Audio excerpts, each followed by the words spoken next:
یہ جو آج کل لوگ پاگل ہو رہے ہیں نا ٹینشن سے، میرا گھر نہیں ہے، میرا یہ نہیں ہے، میرا وہ نہیں ہے. میرے بھائی دولت کا مقصد تو سکون ہوتا ہے. اگر یہی سکون دولت آپ سے چھین رہی ہے، ایسی دولت کا کیا فائدہ؟ سکون سب سے بڑی نعمت ہے، اللہ کی تقدیر. یہ جو نفسیاتی ڈاکٹر ڈپریشن کا علاج کرتے ہیں نا، خدا کی قسم ان کے پاس ڈپریشن کا علاج نہیں ہے. ڈپریشن کا اور اسٹریس کا علاج صرف اور صرف قرآن کے پاس ہے، صرف اور صرف. تبھی میں نے نفسیاتی ڈاکٹر بھی خوش نہیں دیکھے، وہ بھی پاگل ہوتے ہیں.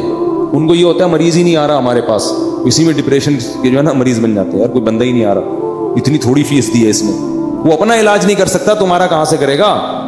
جب وہمی کا فون آتا ہے، وہمیوں کا، تو میں ان کو مسائل کا جواب نہیں دیتا، کیونکہ وہمیوں کی باتیں سننے سے مجھے ڈر ہوتا ہے کہ میں بھی کہیں وہمی نہ ہو جاؤں. حضرت وہ وضو نہیں ہو رہا، حضرت وہ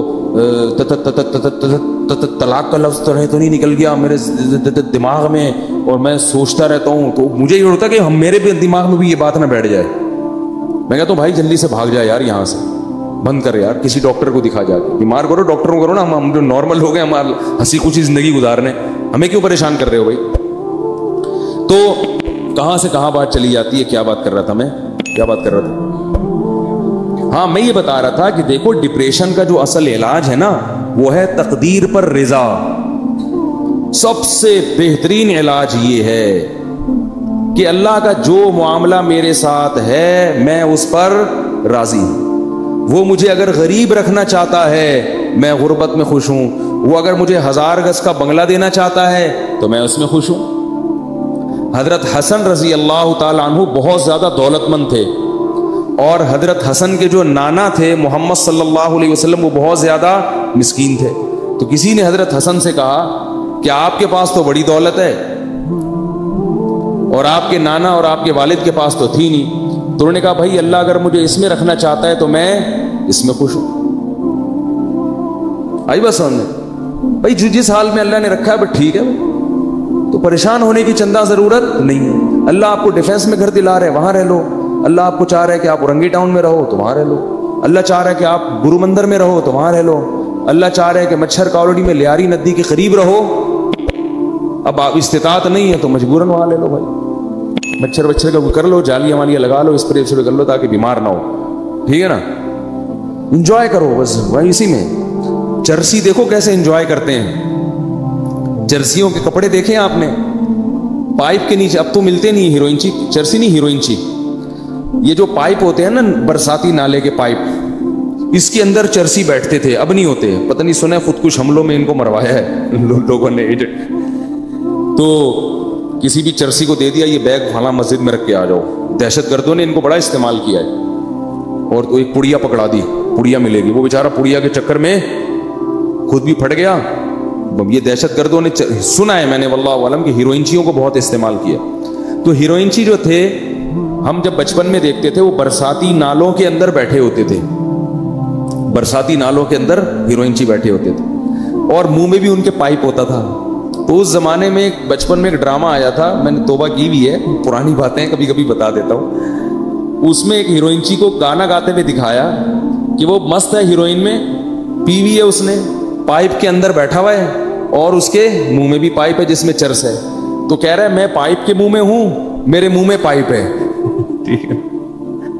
اسی کو انجوائے کر رہا ہے وہ. کہہ رہے یہ نعمت کس کے پاس ہوگی کہ پائپ کے منہ میں بھی ہو اور پائپ بھی اس کے منہ میں ہو. بھائی ایک ہی وقت میں ایک چیز منہ میں ہو سکتی ہے نا، یا تو آپ اس کے منہ میں ہو یا وہ آپ کے منہ میں. لیکن کہہ رہے ہمارے ساتھ اللہ کی قدرت عجیب ہے، میں پائپ کے اندر بیٹھا ہوں اور پائپ میرے اندر گھسا ہوا ہے.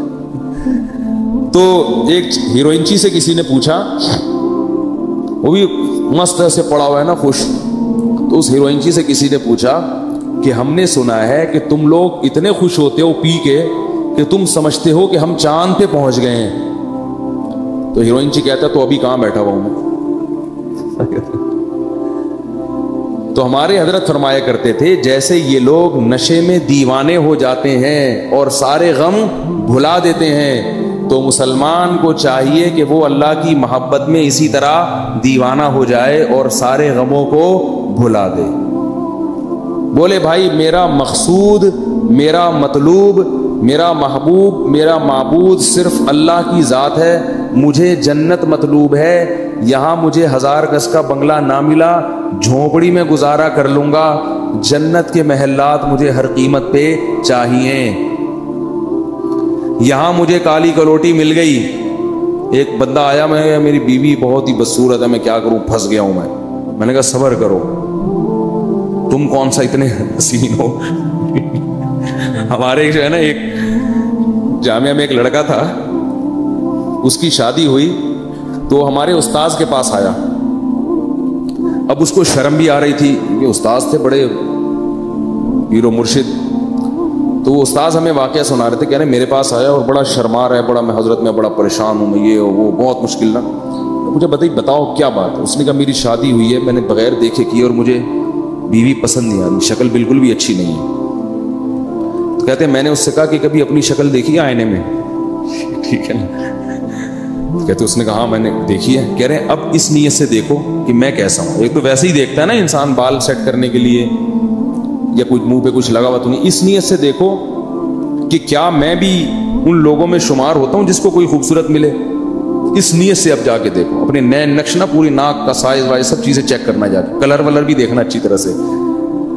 تو وہ کہتے ہیں کہ وہ اس نے دیکھا اور آ کے کہا الحمدللہ میں مطمئن ہو گیا ہوں. ٹھیک ہے کہ اس ڈیزائن میں مجھے یہ بھی غنیمت ملی. تو ڈپریشن، پریشان، یہ ناشکری ناشکری ناشکری ہر وقت کیا ہے؟ ناشکری.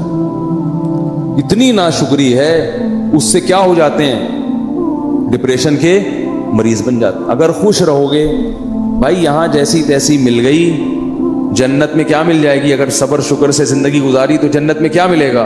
حور ملے گی.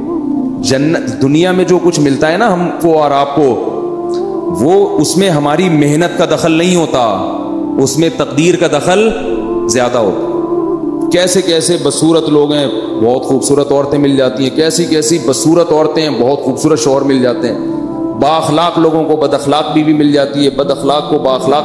تو ایسے سارا سیٹ اپ چل رہا ہے. اور جنت کیا ہے؟ وہ تو اللہ نے نیک لوگوں کے لیے بنائی ہے. وہ تو ان کو تو اللہ نے اسپیشل حسن دیا ہے جنت کی حوروں کو. فرمایا مقصورات فی الخیام، خیموں میں بند کر دیا، تمہارے لیے بنایا گیا ان کو. تو گزارا چلاؤ بھائی، گزارا چلاؤ. سمجھ رہے ہو؟ زیادہ پریشان ہونے کی ضرورت نہیں ہے. ویسے بھی بڑھاپے میں سب چیزیں ختم. بڈھی ہو جائے گی پھر دیکھنا اس کو کون حسین. بڈھے میں بڑھاپے میں نہ خود حسین رہو گے نہ وہ حسین رہے گی. سب حساب. تو تھوڑے دن کی بات ہے تو صبر کر لو. کیا خیال ہے بھائی؟ یا پھر وہ کام کرو جو میں بولتا رہتا ہوں، گناہ کی طرف مت جاؤ، گناہ کی طرف مت جاؤ، اس کی ٹھکائی لگے گی. گناہ کی طرف جاؤ گے تو کیا ہوگا؟ حساب و کتاب دینا پڑے گا اس کو. تو اللہ تعالیٰ نے مسلمان کو ٹینشن فری بنایا ہے. مسلمان کو غم ہوتا ہے تو صرف کون سا غم؟ کہ یار جنت میں پہنچنا ہے میں نے، اللہ راضی ہو جائے. پھر اس حال میں اللہ اگر آپ کو پیسہ بھی دے دے، آپ کوشش کریں، ہاتھ پہ ہاتھ رکھ کے بیٹھ جانا یہ دین ہمیں نہیں سکھاتا. دنیا میں کامیاب ہونے کی بھی کوشش کریں. کوشش میں کامیابی ہو جائے تو بھی ٹھیک ہے، کامیابی نہیں ہو تو بھی ٹھیک، بس خوش رہے انسان اس میں.